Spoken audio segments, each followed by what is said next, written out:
What is fantasy? How I will be defining it today is a form of fiction, greater or worse, than our real life. The genre itself has its roots in history in forms of prophecy and plays to sell stories, many of which are there to entertain, but some grow and learn to speak about the events around them and the truths they wish to highlight. These ideals can be subtle or the point of the story, but what's for certain is that the application of reality is rooted in fantasy and can benefit our real lives.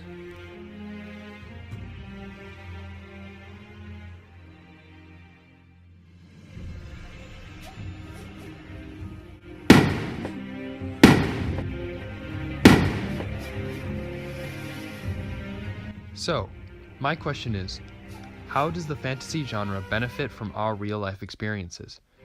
One of the most influential book series and movie series in today's culture is Harry Potter. The story of Harry and his friends throughout the adventures of Hogwarts inspired many to become fans and seek out more knowledge and social interaction. This form of social interaction can be seen through conventions, blog posts, and articles written on the subject. This phenomenon of pop culture being infused through fantasy is not an uncommon occurrence. Many other books and stories have revolutionized fantasy for their respective generation. Lord of the Rings is another one of these examples, which hit the writing industry and paved the way for what many people view as fantasy. Tolkien has many ideas and a certain philosophy that he speaks of during his writing, which have many roots and symbolism from theology and Christian ideology. He talks about the morality and duality of good and evil, mostly what defines good and evil.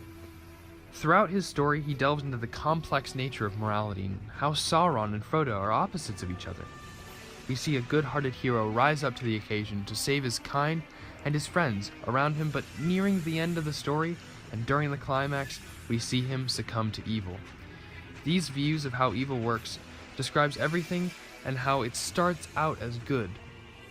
But, just as some religions, we see that they are corrupted by greed, hate, or fear. We see this happen in many of his books and many of his characters, such as Boromir, or Frodo, or Gollum. Many more come up during his stories. These ideas come through in his works and allow for a more in-depth discussion on morality, sociology, and philosophy. The next area I'd like to cover is a card game known as Legend of the Five Rings. This card game had a very influential impact on storytelling. When it started in 1995, it promised to its players that tournaments and games would occur, and they would impact the story and the cards in the game. An example of this is when two players were facing off, one in the Crane clan, the other the Scorpion clan.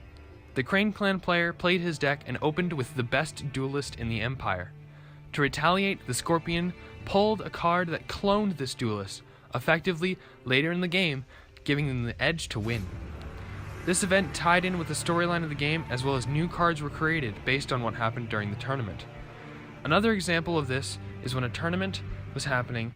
Before the last day, one of the players was unfortunately hit by a car. Instead of staying in the hospital and missing the tournament, he checked out and headed back to play his final game. The designers were so impressed they made an end card game for him, and this character was made to celebrate his achievement and unrelenting determination. This game, with its fantasy and world, brought people together and showed that how people to work together and have fun. Fantasy, in this example, was a key factor to its success. Many of these fantasy writers may have not intended these effects, but what we have today is a mixture of culture, literature, and ideas through the aspect of fantasy.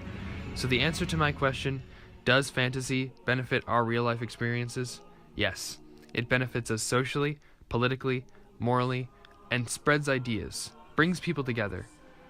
It helps us every day. Thank you very much. Have a good day.